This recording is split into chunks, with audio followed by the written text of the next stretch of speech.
A Monster Calls, Chapter 6. Grandma. Are you being a good boy for your mom? Connor's grandma pinched Connor's cheeks so hard he swore she was going to draw blood. He's been very good, Ma, Connor's mother said, winking at him from behind his grandma, her favorite blue scarf tied around her head. So there's no need to inflict quite so much pain. Oh, nonsense, his grandma said, giving him 2 playful slaps on each cheek that actually hurt quite a lot. Why don't you go and put the kettle on for me and your mom? She said, making it sound not like a question at all. As Connor gratefully left the room, his grandma placed her hands on her hips and looked at his mother. Now then, my dear, he heard her say as he went into the kitchen, what are we going to do with you? Connor's grandma wasn't like other grandmas. He'd met Lily's grandma loads of times, and she was how grandmas are supposed to be. Crinkly and smiley, with white hair and the whole lot. She cooked meals where she made 3 separate, eternally boiled vegetable portions for everybody and would giggle in the corner at Christmas with a small glass of sherry and a paper crown on her head.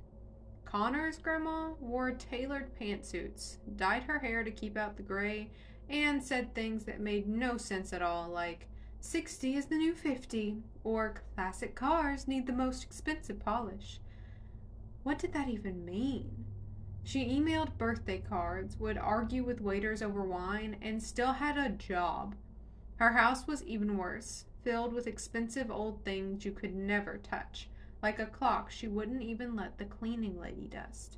Which was another thing. What kind of grandma has a cleaning lady? 2 sugars, no milk, she called from the sitting room as Connor made the tea, as if he didn't know that from the last 3,000 times she'd visited. Thank you, my boy, his grandma said when he brought in the tea. Thank you, sweetheart, his mom said, smiling at him out of the view of his grandma, still inviting him to join her against her mother. He couldn't help himself. He smiled back a little. And how was school today, young man? His grandma asked. Fine, Connor said. It hadn't really been fine. Lily was still fuming. Harry had put a marker pen with its cap off deep in his rucksack, and Miss Kwan had pulled him aside to ask, with a serious look on her face, how he was holding up. You know, his grandma said, setting down her cup of tea, there's a tremendous independent boys' school not half a mile from my house. I've been looking into it, and the academic standards are quite high, much higher than he's getting at the comprehensive, I'm sure. Connor stared at her, because this was the reason he didn't like his grandma visiting. What she'd said could have been her being a snob about his local school, or it could have been more. It could have been a hint at a possible future, a possible after. Connor felt the anger rising in the pit of his stomach. He's happy where he is, Ma, his mom said, quickly, giving him another look. Aren't you, Connor? Connor gritted his teeth and answered, I'm fine where I am. Dinner was Chinese takeaway. Connor's grandma didn't really cook. This was true.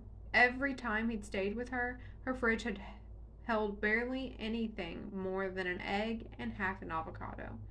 Connor's mom was still too tired to cook herself, and though Connor could have made something, it didn't seem to occur to his grandma that this was even a possibility. He'd been left with the cleanup, though, and he was shoving the foil packages down into the bag of poisonous berries he'd hidden at the bottom of the rubbish bin when his grandma came in behind him. You and I need to have a talk, my boy, she said, standing in the doorway and blocking his escape. I have a name, you know, Connor said, pushing down on the bin, and it's not my boy. Less of your cheek, his grandma said. She stood there, her arms folded. He stared at her for a minute. She stared back. Then she made a tutting sound. I'm not your enemy, Connor, she said. I'm here to help your mother. I know why you're here, he said, taking out a cloth to wipe an already clean countertop. His grandma reached forward and snatched the cloth out of his hand. I'm here because 13-year-old boys shouldn't be wiping down counters without being asked first. He glowered back at her. Were you going to do it? Connor.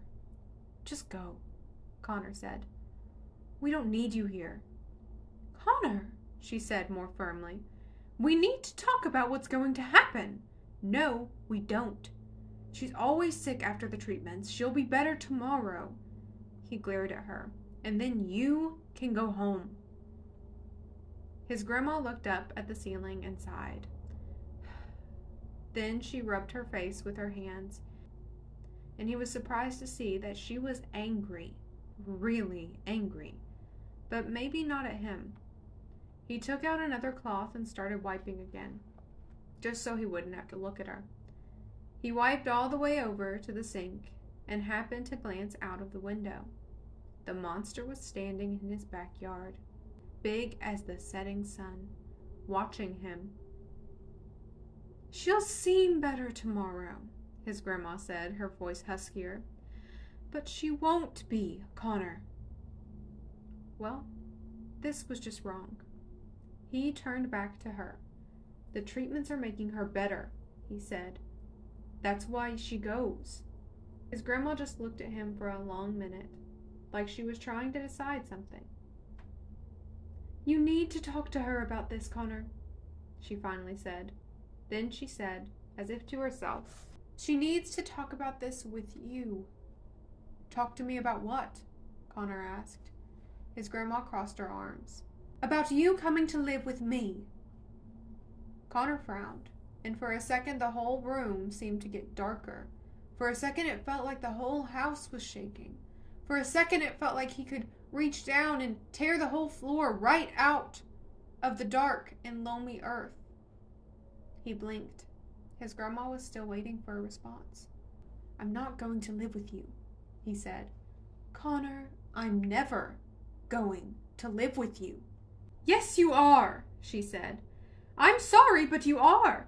And I know she's trying to protect you, but I think it's vitally important that you know that when this is all over, you've got a home, my boy, with someone who'll love you and care for you. When this is all over, Connor said, fury in his voice, you'll leave and we'll be fine. Connor! And then they both heard from the sitting room, Mom, Mom! His grandma rushed out of the kitchen so fast that Connor jumped back in surprise. He could hear his mom coughing and his grandma saying, It's okay, darling. It's okay. Shh, shh, shh. He glanced back out of the kitchen window on his way to the sitting room. The monster was gone. His grandma was on the settee, holding on to his mom, rubbing her back as she threw up into a small bucket they kept nearby, just in case. His grandma looked up at him, but her face was set and hard and totally unreadable. End of chapter 6.